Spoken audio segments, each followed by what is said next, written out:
beautiful day in the neighborhood, a beautiful day in the neighborhood. Would you be mine? Could you be mine? Would you be my neighbor? Welcome to everybody on social media, everybody in, as they used to say, Radio Land. There's a little noise behind me as the homegoing celebration for the husband of Anita Williams, who's known on this station, is concluding with the pastor John Young, who was the eulogist. And so you're going to hear a little bit of, they had a little church going on in there. Sounds good in Baptist in there. Good in Baptist right there. John took him there and to the cross. Hey everybody, hold on, radio show. I spelled it wrong. First, I want to talk about this election that is coming up, and let me show respect before I talk about the shenanigans of utilizing a weather event where 180 people, those folks, oh boy, they're giving me everything they got. So I don't know how much bleed over is happening, but it's in a live building over here on Ferry. Our condolences to, of course, they still sing. I think everybody going to the level. I'm sure. I think they just want to have church. Absolutely. To the families who lost loved ones in the weather event in North Carolina, and I think that I've run for office before, of course. When you utilize events like that, especially during a campaign, I think you got to be so very careful, because this is a search and rescue. Jeez. Okay, let me be very transparent with everybody. I am really edgy today, and so I know that comes through. I am really. So my dad had open heart surgery this morning. I wasn't going to come on, but I went up to the hospital. He had it early this morning. Oh, thank goodness. All right. He went up to the hospital. I went up to the hospital. He was supposed to have, I want them to turn that down. I want them to turn it down. I'm really on edge today. I really am going to go home at 1 and take a nap. I understand. So went up to the hospital. You're supposed to have triple bypass, and thank the Lord, he just got out of surgery at about 11 something, and they only had to do a double bypass. Oh, nice. Thank God. And he's 81 years old, 81 or 2, and he made it through so far with flying colors. I was going to say, but he's a good-looking 81. He don't look thinking about some frail 81-year-old. Right. Yeah, he's up until last night, he was up. He's very, very active. He leads a very healthy lifestyle, and so it's interesting. Because I got a magazine about the arteries. Like, his arteries were so clogged, like over 90%. And I got a article, and our health is so important. He would have more than likely had a heart attack had it not been for my mother insisting that he go to the doctor, because, right. He was out and about every day, even going to the doctor, driving, all that kind of stuff. But he was getting sometimes short of breath, just sometimes, not often. So this is really important information, and like many men and some women, but more men shy away from going to be checked out. Absolutely. At the doctor. And so finally, my mom went with him, and they did an angiogram. And when they did the angiogram, he never came back home. Like, they were like, "Oh no, you can't go back. You got to stay here. We have to do surgery." So I got this book in the mail, the WebMD book, which they just send to church a few copies. But it talks about in here managing chronic conditions and what to look for. And it talks about coronary heart disease is a condition caused by the narrowing of the heart arteries. It's one of the most common chronic conditions in people over 60. The narrowed vessels reduce the blood flow to your heart, which prevents adequate oxygen. Because I was really lost, like, what does shortness of breath have to do with his heart? But it prevents oxygen from getting to your heart muscle, which can ultimately lead to a heart attack. For qualifications, the most common symptoms include chest pain, which he wasn't having any chest pain, shortness of breath, and fatigue. And all he had was a shortness of breath periodically. As your arteries narrow more, you'll notice more symptoms and get worse. But it also talks about COPD, which is chronic obstructive pulmonary disease, lung disease that causes mucus-filled coughing along with chest tightness, and blood sugar balance, which is so important. A friend of mine just found out that they had diabetes after being in ICU. Wow. Just out of nowhere. Diabetes happens when your body can't control your glucose or blood sugar and they get too high. About 33% of older adults have diabetes. It is so important that we check our health. And some of the risk factors are smoking, ups your chances of cancer. We know that, heart disease, poor diet, and little exercise. And it talks about increase your chances of obesity and type 2 diabetes. Alcohol misuse raises your risk of mental health issues, memory problems, high blood pressure, heart disease, stroke, liver disease, and some kinds of cancer. So, we have to get checked out and not stay away. So I'm tired. I think my mental health, just because at 4:00 he had to be up, then at 6:00 he had to be up. And so I think my body is just drained, but I did want to come on and talk. So that's that. The race between, and this show does not endorse. And we talked about this a little last week about the whole New York City situation, and now polls allegedly are showing that many New Yorkers want him to step down. Almost 70%. Yeah, they want him to step down. And so far, and I'm still where I was on this, that I just don't understand in this country how you're supposed to be innocent until proven guilty, and you have 70% of people who jump on the bandwagon to say he should go. When you got a candidate out there running to run the country. Yes. That people Convicted. are not saying that they should go, and convicted.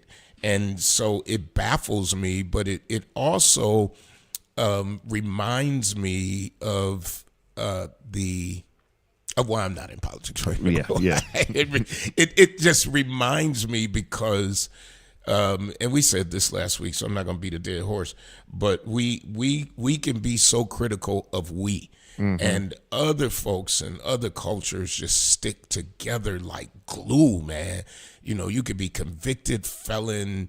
You could say the nastiest stuff out of your mouth. You can make up theories and all that. And my father and I were watching the news the other day, and the new charges against the former president.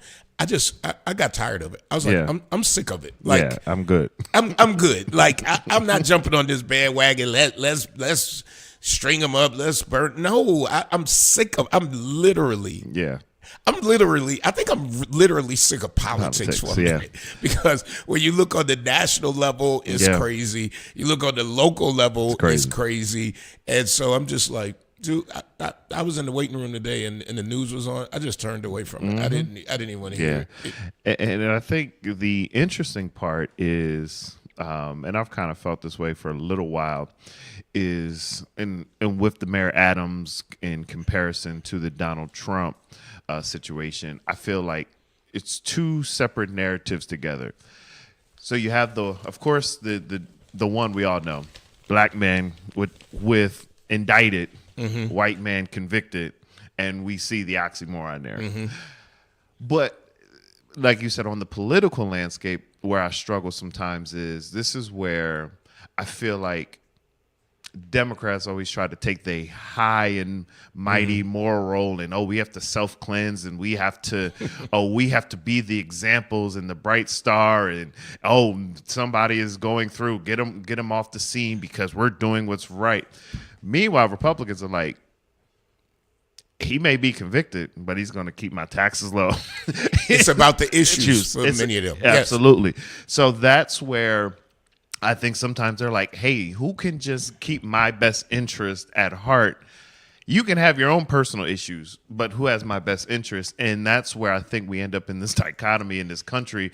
And then, because like you said, if you poll most Republicans, they're like, I don't care that Donald Trump's convicted. Erie County didn't care Chris Collins was convicted. They voted him in as Congress. So it's whether on the local level or the larger level, they just care about their issues, their personal concerns, and who has their best interest. And I think sometimes if we worry more about the best interest, if somebody gets convicted, okay. Right. And honestly, our forefathers, the way they left all this ambiguity, it was, well, the voting system, the election process will clear out any of the convictions and all of this other stuff. So they didn't write in, if you're convicted, you can't run, because they didn't think this country would ever vote for somebody who got convicted. Absolutely. Absolutely. But they are. Yeah. And it is still a very tight race. Yes. And at the end of the day, I've had my predictions aren't great. So they are definitely not prophetic. They are definitely just guesses in the dark, because 4 years ago, my prediction, I wasn't sure, because 8 years ago, I was way off. We were all in. I mean, you was everybody was at the party ready for the celebration, and it was just I knew. I walked in, and I was like, oh, these numbers ain't right. Numbers were not. I would have went home by 10 o'clock. We're not going in the right direction. I don't know if we talked about this, but about the and I can talk about it now a little more openly, about young lady Desiree Williams, and I can talk about it openly now because they've had a press conference, and they have put it out there officially. Let me read this from the Buffalo Challenger, because and this is really a moment for parents and grandparents and aunts and all of us who are dads and have children. Serena Worthy and family members held a press conference last Thursday outside Academy School 131 to call for justice in the wake of the tragic death of her daughter, 17-year-old Desire, and I buried her and I still miss Desire Williams, a student at the school, calling for justice in their campaign to put an end to bullying. Ms. Worthy painfully recalled the circumstances that she believes led to her daughter, the victim of bullying, taking her life by suicide. Desiree Williams was found on September 18th by her mother with nothing more than an unsent message to her mom. Oh, I didn't read that. She never even sent a message saying, "I've had enough and I can't take it anymore." Her mother believes she was referring to bullying that took place at school, in the community, and online. Ms. Worthy said her daughter was sexually assaulted in 2022 by another Buffalo student. The incident was recorded and shared and viewed by other children at Desire's school and the community. So this alleged incident of her being sexually abused was shared, and it was recorded, leaving her daughter in a very dark place. Just days prior to finding her daughter, Serena says she went to the school to report the bullying, where nothing was done, and she was left with an 800 number to call from the principal. Now, I'm only reading the article. I want to be clear that I have no facts on this. I'm only reading the article and what the mother says. The final meeting with the school was September 13th, and Desire died 5 days later. Buffalo schools, in a statement released last week, expressed their condolences, but said the bullying charges have been investigated and they found no evidence of the allegations. Ms. Worthy charges the school's principal for failing to follow the state-mandated Dignity for All Students Act process to document the bullying her daughter experienced during the first few days of school. The family is demanding justice. This is a really sad situation. Yeah. And this act that she talks about, I'm going to look it up, the Dignity for All, because if what she says is true, then it's a problem if the system did fail the child. But this bullying, whether online, in your face, it does need to be dealt with. And I think that's why many of the parent groups were pushing and have been pushing for restorative justice in the schools. And I don't believe all of them have taken place. Let me read. The Dignity Act was signed into law September 13th, 2010. Took effect in 2012. The original legislation amended, blah, blah, blah. The Dignity Act also, blah, blah, blah. And awareness and sensitivity, expanding the concepts of tolerance, respect for others, and dignity to include an awareness and sensitivity in the relations of people, included but not limited to different races. So it doesn't really explain here. I'd have to really dig in, but obviously she is referring to this act and feeling that not enough was done to protect her daughter. And I wondered what I would do. I think, you have small children. Our children go through bullying. I've had children that went through bullying, not probably to the extent of what Serena Worthy is saying Desire went through. And so my heart and prayers, of course, are with her family. But what do you do? Because you got grown folks that use bullying, the internet tactics, for bullying and for hatred and spewing all kinds of stuff. And what do you do? One of the things you can do, because I had a pastor contact me about a prominent person that prominent minister that they are assistant to, about being bullied. They've been elected to a certain office, and there's this person who's just like relentless. And I get it. People get angry, but being bullied on a constant for a kid, what do you do if you go to the school? Do you pull them out of the school? And I in no way blame her parents at all, because it seems like, according to what Serena Worthy is saying, she did advocate for her daughter. Multiple times. The daughter was doing well in school, according to her, and it seemed like she wanted to go to school. But what do you do? I think the struggle is, because even as you read it, and I didn't know a lot about the story, but even as you read it, I think you have to take the two incidents apart for a second to then put it back together. Okay. Because if you look at the sexual assault that's recorded, what transpired, what was the result of that investigation? Because if there's a video and she didn't feel supported with that, I'm sure she didn't find much hope once she got bullied. Because if the assault was kind of swept under the rug or, said whatever, I'm sure she just was like, man, I'm out here alone. I know my mom, I know my parents are advocating, but I'm really out here alone when I go to school because I'm faced with this every single day because, like you said, the video is getting shared and everything else. So I think knowing that she probably didn't get the support and the resources she needed with that incident. Yeah. And then you come into this school year and it's just more of the same because now everybody knows. I feel for her, and I think because the first one probably wasn't addressed properly, I think this was part of the overall how we got to the tragic end. And imagine being, and it seems as if maybe the assault occurred like a year ago or whatever. So now she's 16, now she's 17, and there's just no way out. Oh, yeah. And that's why I think that, and I pulled up some resources about what experts suggest, and we prayed about this last night, mental health. Yes. Just mental health is so important. I saw on one of the stations this morning, I was reading, where this guy gets beat black and blue over in South Buffalo. Yeah. And that's mental health stuff. Like all of this aggression and anger. And that's why I said at 1 o'clock, I'm just gonna go in for a minute. Well, go back to the hospital, then I'm gonna go in.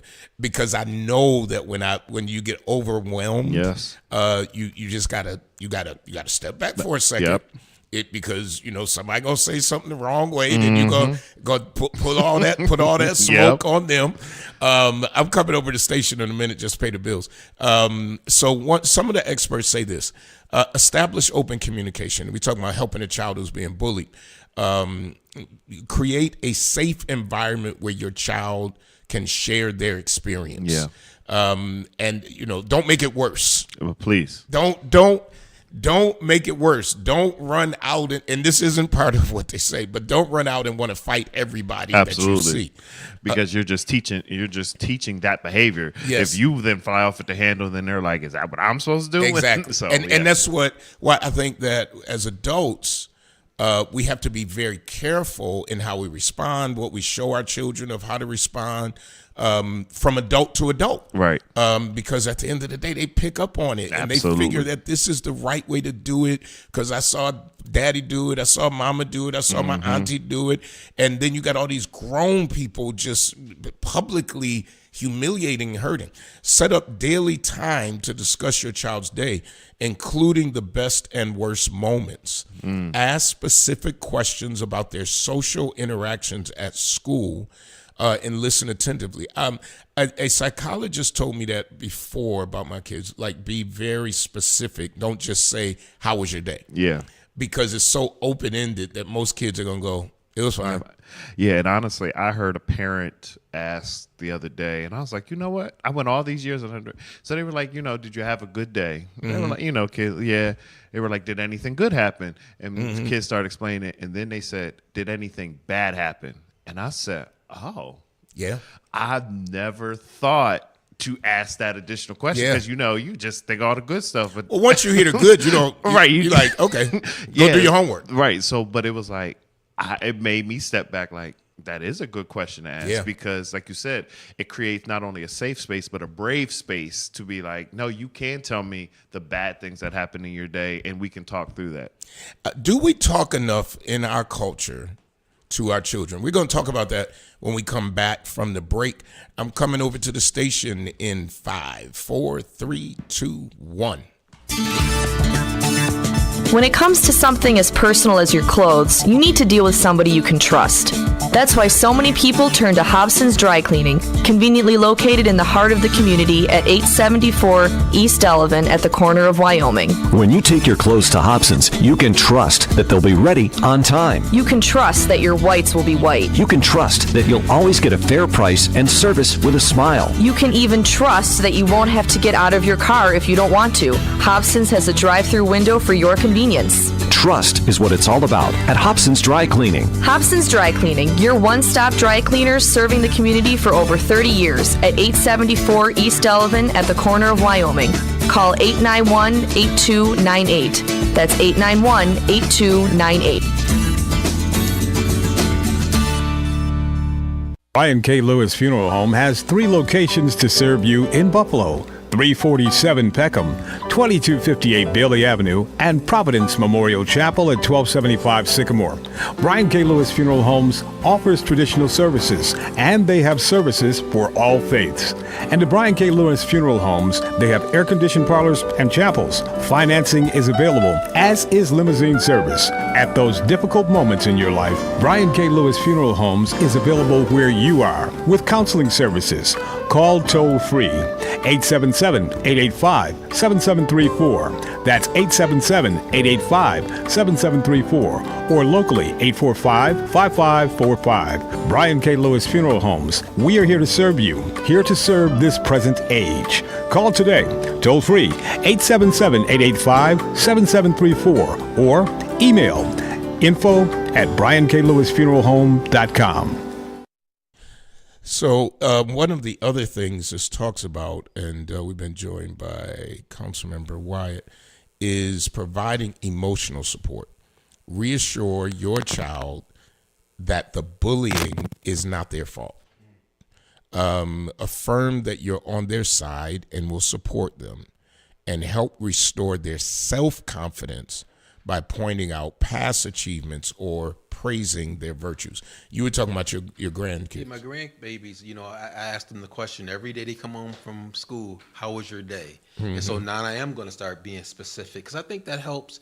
And sometimes getting this nuggets, since you have this Education Friday, learning about my heart and how to help my kids deal with the reality of school and sometimes bullying and those things. So I am going to start being specific, because again, you trying to help them to navigate through it. And I agree with you. It's about setting an example. Mm-hmm. If we show a good example, they'll pick up on it. If we show a bad example, they will definitely pick up on it. Well, I grew up in a time, and I know parents still tell kids this, and I probably told my kids this too, about, if somebody hit you, hit them back. Yeah. Oh, absolutely. Oh, absolutely.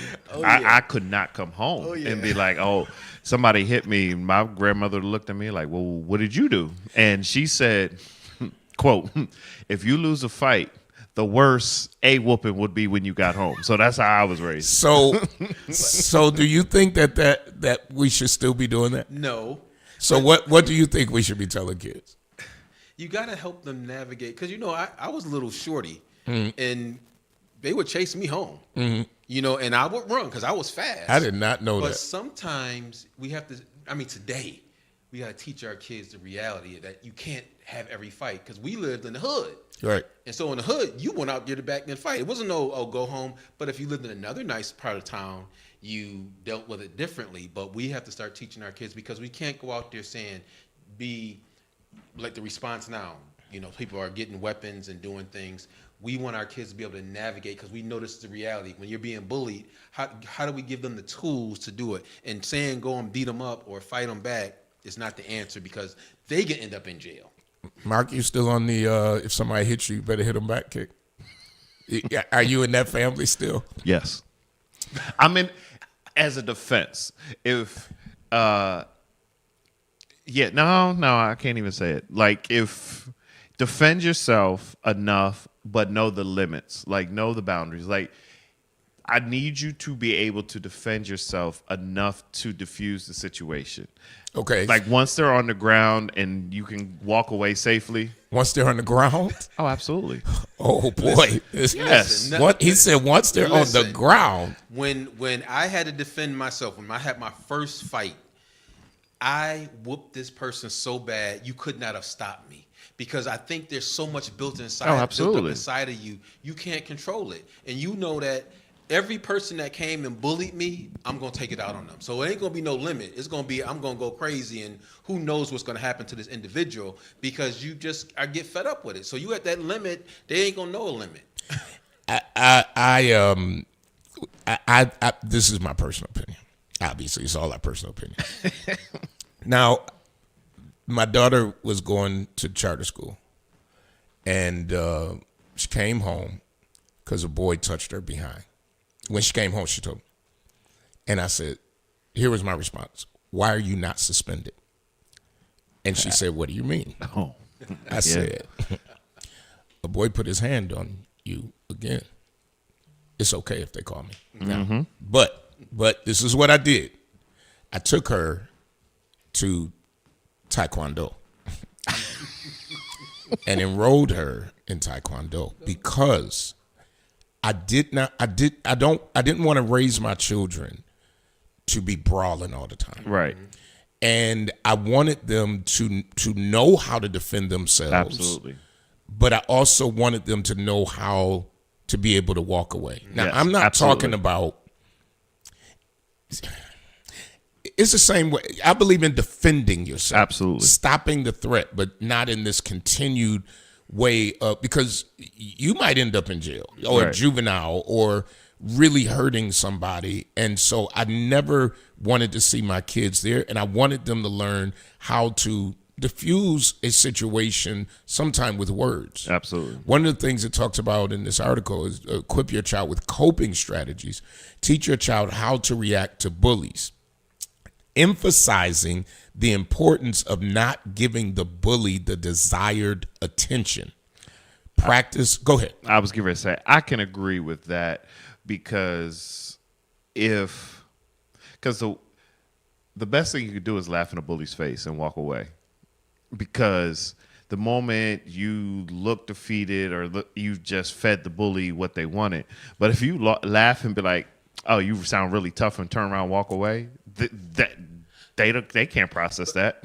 But you know, now it's not just the bully. It's the people around the Absolutely. bully. You know, I remember a video that they had posted in my district where there were two girls fighting, and the crowd around them escalated it. All the time. All the time. So it's not just the one-on-one, it's the people around that feeding it, and it's hard to go against that when you're in that situation. You're sitting there like, yeah, they kind of pushing you on. You got to do it, and so you're feeding it to that way. So it's not where you can step off or step back from it and do it in a different view.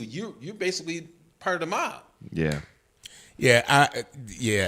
I'm concerned, especially for our children and in some of these schools, that you have other students who are encouraged based on their surroundings Yes. and how they're living to do that. You go to some other districts and certain things are just not tolerated. Yeah. And right away, it's like, this is an important issue. Like the things that I think sometimes we think are not important here, they're important out there. And they're many times taken care of right away. But that's culture also, and where the students are coming from. Because if you know some of these student situations and why they are as angry as they are, and sometimes this ain't no slight on nobody, it's just a fact of who's raising them. And are they angry, and are they showing forth that type of anger? I think only one of mine fought a lot that I remember. And her anger, I think now that I look back at it, I can understand what she was feeling and what she was going through, and especially as adults, and we talk, and there are things that were going on that I didn't know, and at times I didn't parent well. Listen, as long as they were in the house and they were dressed and they were fed, I would say the same thing we're talking about right now. How was your day? And that's it. And never have those real conversations about the details of it. And sometimes I think it's because I'm a protector, and I'm some things I think I'm afraid to hear, because then how am I going to react? But it's not good. So I'm putting it out there to be very transparent that wasn't a good way to raise my daughters, especially. And I think part of it is that you have to know your child, because I have a family member that that grew up, and they always broad. It was a young female. She always broad. And she's got 3 beautiful daughters, and 2 of them are the sweetest thing, and the other one, and they all sweet, honestly, but the other one is a brawler. And so you would think that, if it's a parent and how they bring them up, that's one thing, but it also is that child. Because not every child is a brawler. So you have to know your child and be able to understand what they have to deal with, because this little girl, all you got to do is say something, and she ready to go. She on 10. The other kids are different. They're not out there like that. They're not going to jump on somebody. They're trying to avoid this situation. Although they're not scared to fight, but they're not going to jump it like the other young lady. When I read this about equipping your children, it says role play. Have you ever role? Let's be honest. Let's be honest, bros. Let's be honest in the room. No. Did you ever say, okay, if somebody bullies you, you should do such? No. So this don't work? No. You go. But you said you're gonna start talking to your grandkids. You gonna role play now? But no.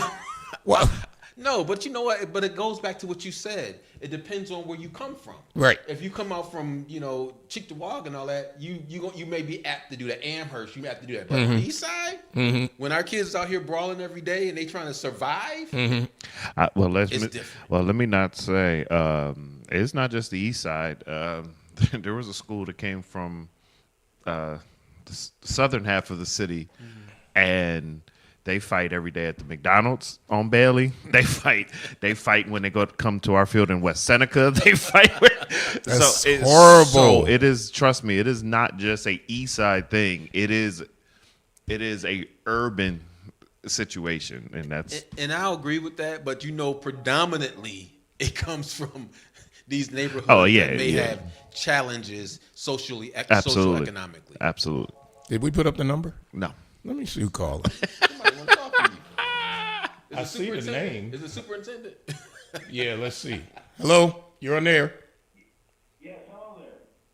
Hi, what can I do for you? Can I ask a question to the commentator? What do you say? Say it again. Can I ask a question of the host? Yes, sure.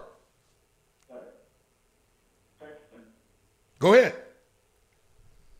Hello? Go ahead. Yes. Yeah, I'm here. Yes, go ahead. What's your question? Question is, sir, I have a question, statement. I'm almost 60 years old, and how much these weapons that we have in our community are sold by police officers? I'll give you a story, no names, because I can't remember. I was a young child, early 70s, out here in Niagara Falls. My father was working at a factory and had a police officer. He was his own civilian car, had a badge on, and he was selling Colt pistols at the back of his truck of his car, broad daylight. He didn't ask if he had a permit. My father has no police record. He was selling to other factory workers, and I think it was like $150 at that time, and didn't care. And the weapons were brand new; they were not used. How long ago was that? 72, 73. Okay, yeah, I don't know of any. I mean, I don't know. I don't know of any cases locally of police officers being caught selling weapons. Is that something? He was selling out the trunk of his car, broad daylight, like 2:00 in the afternoon. Yeah, I don't know. I was about 8 years old then, so I'm not sure, bro. Thanks. And you can make a gun. All these phones ringing now. I know, right. What superintendent trying to get somebody? You can make a gun, and that's the dangerous thing about this bullying, about how our children respond, because another child could have a gun that was never purchased. Yeah. And that's a problem. Now it says to encourage your child to ignore the bully and walk away.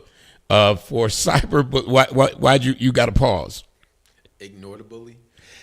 Well, you know what? I do prescribe to that at times. I always tell people I fight more for other people than I do for myself.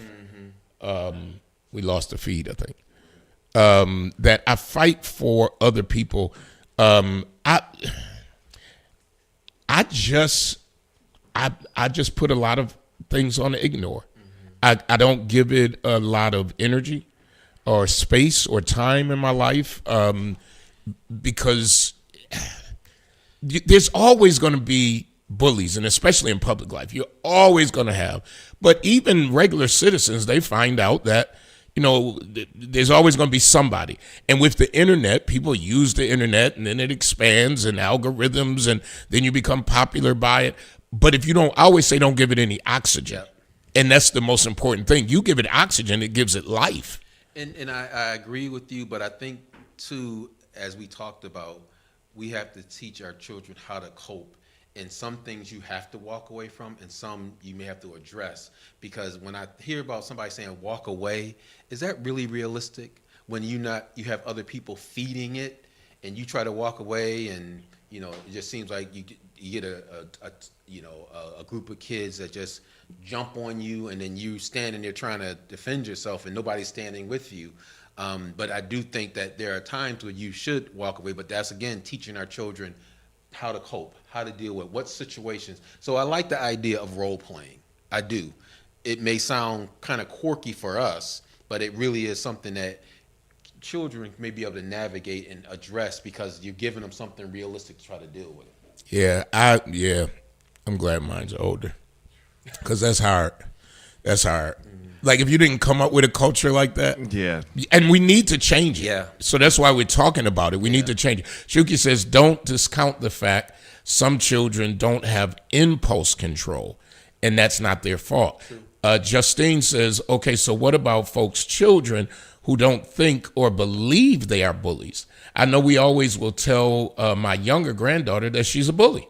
I think she really didn't believe it. It was weird because I could see how she talked to her basketball teammates, but they didn't seem to be bothered by it to the point of suicidal thoughts. It seems like they took it like she was trying to get us into the game. The way they act towards her, they love that child. So, like I said, it was a weird situation. So, as a coach, I can see, because that is a fine line of trying to lead a team and then also lead and motivate, but it can be a fine line to bullying, because there is examples like where a kid, you're not motivating anymore. You're almost just picking on them, and you're calling them out. Like, if I know a player, as we call him, is a good kid, it means you got no talent, but you're a good kid. If we know it's a good kid and you're constantly like, and it turns from motivation into disparagement, like, oh, you're trash, I don't even know why you're out here, you're costing us game, then we're crossing in that line to now bullying them. Because even if, and I tell our leading players, our star players, you should be trying to make your teammates better. If you are sending teammates home and they thinking about quitting, then then what are we doing here? You're not being successful at leading. So it is a fine line of leading and motivating, and then the switch turns to now you're bullying and disparaging. But it also goes to who's coaching them, because it's almost like that parent. What type of parent? What household you come from? Because you have some of these coaches that they're bringing that street mentality about, man, you trash, you this, you that, trying to living their that way. dream And that's through not their the way kids. that you want to teach a kid. Because again, you talked about how we have to role model. We have to should be the example. And if that's the example they're seeing, then they're going to be part of that example. Well, I like what Justine says about, addressing it with their own child, with their own grandchild, and not just allowing it to continue. And I think we don't have that discussion enough to say, these bullies are coming from somewhere. Absolutely. They're coming out of somebody's household. Absolutely. And you know your child. And maybe if you don't, you have to get to know them. Because when we look at, I think it's reprehensible that we have to hire people to be outside of schools to make sure our children don't fight. I think that's reprehensible. Or even the fact that we literally have to put officers in schools. Like, it would be one thing if the officer is there as just kind of a support, or, hey, we're building police relationships at a young age. Like, or we're there to protect the kids from outside stuff. Absolutely. Yes. But the fact that it's literally like, a fight broke out on the East Wing, and we got the one officer on the West Wing or in the main office now that has to sprint before a kid gets their head beat in or stabbed now. Absolutely. That is where we're at the extreme now. Yeah, and it's too bad. But our hearts go out to the family of Desire and to all young people. It's tough out here. It's tough out here because they're growing up in a time when information is so instantaneous, quick, and doesn't go away. No. And, when we came up, it took, you might not hear about something for a week and a half. Yeah. And you definitely didn't get to see it because wasn't nobody going to school with cameras. No. And you couldn't take a picture with your pager. So at the end of the day, you have now people who think they little reporters and recording this crap. And I've said it and I still stand by. You know what I'm going to say. Yep. I think when an adult records and or distributes children, minors fighting, there should be a charge. I believe it. I hate to see kids even do it. Right. But when adults do it and you standing there encouraging the crap, And you know, I don't know why they encourage him. You know, is it justified? I never think it's justified, but especially recording it. I agree. I think it's a federal crime because it's in federal lines. It's on lines. It should be going across the country. It should be, like you said, it should be right along the lines of child pornography. It should Yep. be right. I agree. Completely I agree. totally feel that way. I've said it since I was on the school board, and I just think it's a travesty. Yeah, it's like that street mentality that you want to continue to prepare. And it seems like it's older people that do it, that we grew up when, get out there and fight them, man. Get them. And it's like, wait a minute, this is a different time. Because we were fighting with hands. Yes, that's the We were difference. fighting with Yes, hands, and there weren't absolutely. ghost guns, and you didn't have the proliferation of guns that you have on the street that kids have easy access Yeah. to. You have at no this idea point. what you're fighting now. You have no idea. So it's important. I think, yeah. So make sure, by the way, if you are not registered to vote, I'm switching gears here. Please register to vote. I know St. Luke AME Zion Church is doing voter registration several times a week in the weekday. You can get online. You can call the board of elections. It's just too many ways for you to vote. And I'm going to encourage churches. And I know we had some voter registration stuff in the back. And if we don't, we're going to get some. And just make sure, folks, this election is too big. Oh, by the way, and those of you who went to Sam's or other places to buy toilet paper yesterday, boy. and they were out. People started binge buying because of the strike that only lasted one day. The strike is being held off until January. So if you And it only didn't affect toilet paper anyway. people were just buying it because they were thinking the pandemic, and so they're buying. Don't they make toilet paper here? Yeah. I don't think they ship toilet No. paper in. There's a big Scott's paper factory in Philadelphia. Yeah, listen. Only thing y'all had to worry about is your Temu stuff or whatever. Is that what it's called? Temu, Shein, and all that. And that's all you got to worry about. Leave the toilet paper on the shelves. If you only got one booty in the house, just buy what you need. Wow. You don't need. hilarious. You One don't booty. need Sam's. One booty. Just one. On booty. One. Stop it. Stop overbuying. Hold on, let me go back to your last statement. Before, voting registration deadline is October 26th. I just wanted to give that out. October 26th. October 26th. Just one. Just buy one Angel Soft. Oh, now I you can't do Angel now- Soft. Huh? I can't do Angel What? Soft. Oh, Oh, my Angel God. Soft or Charmin. It don't Oh matter. my I can't do either goodness. one. No, you giving them a Oh, plug you for must free. like Scott's. I do like Scott's. That little paper stuff. No. You like the thin Scott- No, I what? do the Scott's, the extra comfy though. You need Oh to. my goodness, really? Yes, I do. You need to wind that up. You got to have a half No, a roll. absolutely Get not. Cottonelle. No, you Get Cottonelle. That's because you got them 4-inch pipes for your toilets. Outside with them Charmin and Angel Soft be clogging toilets. If you got one booty, just buy it for one booty. Wow, I've heard it all today. Hobson's. I'm going to take a nap. You need a I will return to society in an hour, but Darius has got to lay down. I just read while I was talking about mental health. It said, "Learn to say no, pull away, eat. I need to eat something healthy right Hallelujah. now. Drink a lot of water. Some self-care, yes. and self-care for like an Absolutely. hour. Then I can come back out into this mean and hateful world." Hobson's the Dr. Dry Cleaning, 874 East Delavan. Brian K. Lewis Funeral Home, 3 locations to serve you in your hour of need. Brian K. Lewis. I'm throwing it over to the station. They got the real good commercials. Until we meet again, power to the people.